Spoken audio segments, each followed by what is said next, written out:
সংখ্যালঘু থেকে সংখ্যাগুরু কিভাবে করা যায় সেই বিষয়টি নিয়ে যখন উদ্বেগ প্রকাশ করেছিলেন ফিরহাদ হাকিম, সেই তালিকাটা কিন্তু এখানেই শুরু নয়। এই শুরুটা কিন্তু অনেকদিন আগেই, চলতি বছরের ৩রা জুলাই ইসলাম নিয়ে একটা বার্তা দিয়েছিলেন ফিরহাদ হাকিম। কি বলেছিলেন তিনি? যারা দুর্ভাগ্য নিয়ে জন্মেছে, যারা ইসলাম নিয়ে জন্মায়নি, তাদেরও দাওয়াতে ইসলাম অর্থাৎ ইসলামের দাওয়াত দিয়ে তাদের মধ্যে নিয়ত নিয়ে ঈমান নিয়ে আসলে এটা আল্লাহ তাআলাকে খুশি করা হবে। আমাদের ইসলামের রাস্তা।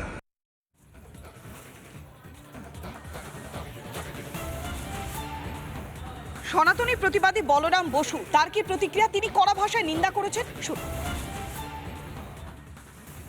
ববি হাকিম বাবু, আপনার বক্তব্যটাকে এখানকার হিন্দুরা থ্রেট হিসেবে নিল। আপনি মুসলিম জনসংখ্যা বাড়াবেন, খুব ভালো কথা, মেজরিটি আসবেন, তার মানে দ্বিতীয় একটা বাংলাদেশ তৈরি করবেন, তাই তো?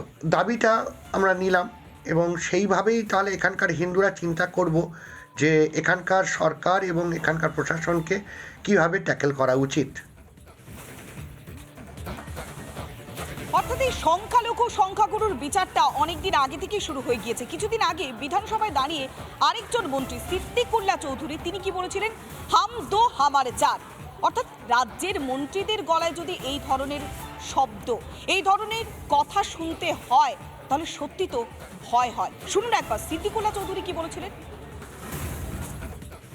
চীনের সঙ্গে লড়াই করতে গেলে চীনের আপনার পরিমাণের জনসংখ্যা আনতে গেলে হামদো আমার চার দরকার, হামদো আমারও তো হবে। চীনের সঙ্গে লড়াই করতে গেলে চীনের আপনার পরিমাণের জনসংখ্যা আনতে গেলে হামদো আমার চার দরকার, হামদো আমারও তো হবে। बंगाल में तो हम 33% हैं, मगर हिंदुस्तान में भी हम सिर्फ 17% है और हमें माइनॉरिटी कम्युनिटी कहा जाता है। मगर हम अपने आप को माइनॉरिटी नहीं सोचते हैं। हम सोचते हैं अगर अल्लाह की रहमत है हमारे ऊपर, अगर तालीम हमारे साथ है, तो हम एक दिन मेजॉरिटी से भी मेजॉरिटी हो सकते हैं और हम अपने अल्लाह की ये मेहरबानी होगी जो हम अपने ताकत से ये हासिल करें। आज भी कलकत्ता हाई कोर्ट से लेके सुप्रीम कोर्ट तक हाथ में गिना 2-4 ठो माइनॉरिटी कम्युनिटी के जज है। क्यों? क्योंकि हमें उस काबिल बनाया नहीं गया इतना दिन तक जहां पर हम जस्टिस दे सके। और इसे कोई सी लिए नहीं, एक अल्लाह ताला उनके रहमत और आप सबके मेहनत ये पूरा कर सकता है, जहां पर आप जस्टिस देने के लायक बन गए। और इंशाअल्लाह ताला वो दिन बहुत दूर नहीं है जहां पर हमारे कौम जस्टिस देगा, जस्टिस मांगेगा नहीं। আমরা শোনাচ্ছিলাম পুরমন্ত্রী ফিরহাদ হাকিমের বক্তব্য। তার যে মন্তব্য সেই মন্তব্যে স্পষ্ট হচ্ছে একটা চক্রান্তের গন্ধ, এবং একই সঙ্গে হিন্দুরা যেন অস্তিত্বের সংকটে ভুগবে, রাজনৈতিক মহলে তীব্র প্রতিক্রিয়া পাওয়া যাচ্ছে। বিরোধী দলনেতা শুভেন্দু অধিকারী থেকে সুজন চক্রবর্তী কড়া ভাষায় নিন্দা করেছেন প্রত্যেকেই। শুনুন। সংখ্যাগরিষ্ঠ হলে সংবিধান চলবে না। সংখ্যাগরিষ্ঠ হলে বাংলাদেশ, আফগানিস্তানে, পাকিস্তানে যা হচ্ছে তাই হচ্ছে। যখন 50% পেরিয়ে যায় ওরা, তখন তো সংবিধান চলে না।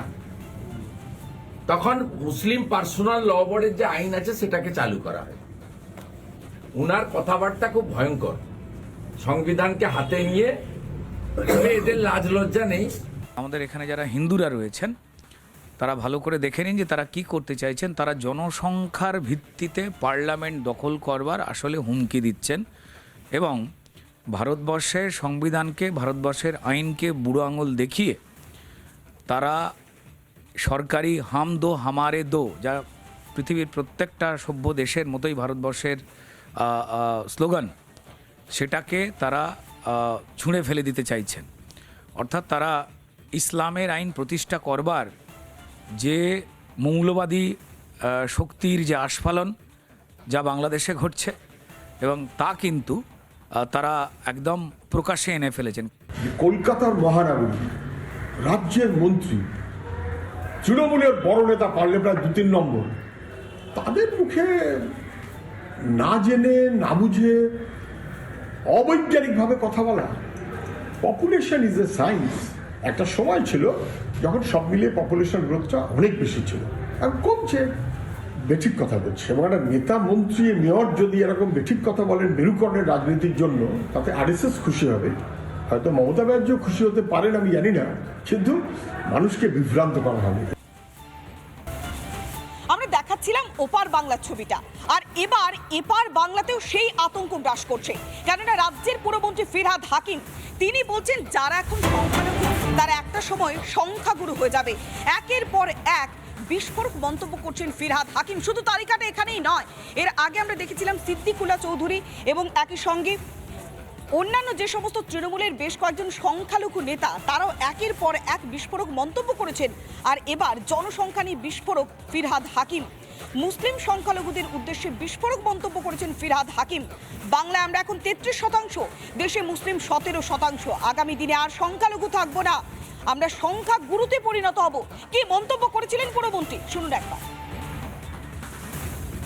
बंगाल में तो हम 33% हैं, मगर हिंदुस्तान में भी हम सिर्फ 17% है और हमें माइनॉरिटी कम्युनिटी कहा जाता है। मगर हम अपने आप को माइनॉरिटी नहीं सोचते हैं, हम सोचते हैं अगर अल्लाह की रहमत है हमारे ऊपर, अगर तालीम हमारे साथ है, तो हम एक दिन मेजॉरिटी से भी मेजॉरिटी हो सकते हैं, और हम अपने अल्लाह की ये मेहरबानी होगी जो हम अपने ताकत से ये हासिल करें। आज भी कलकत्ता हाई कोर्ट से लेके सुप्रीम कोर्ट तक हाथ में गिना 2-4 ठो माइनॉरिटी कम्युनिटी के जज है। क्यों? क्योंकि हमें उस काबिल बनाया नहीं गया इतना दिन तक जहां पर हम जस्टिस दे सके, और इसे कोई सी लिए नहीं, एक अल्लाह ताला उनके रहमत और आप सबके मेहनत ये पूरा कर सकता है, जहां पर हम जस्टिस देने के लायक बने। और इंशाअल्लाह ताला वो दिन बहुत दूर नहीं है जहां पर हमारे कौम जस्टिस देगा, जस्टिस मांगेगा नहीं। নানা ধরনের কন্টেন্ট দেখার জন্য লাইক করুন, শেয়ার করুন আমাদের ফেসবুক পেজ, সাবস্ক্রাইব করুন আমাদের ইউটিউব চ্যানেল। পাশাপাশি অন্যান্য ব্রেকিং নিউজের জন্য অবশ্যই চোখ রাখুন রিপাবলিক বাংলায়।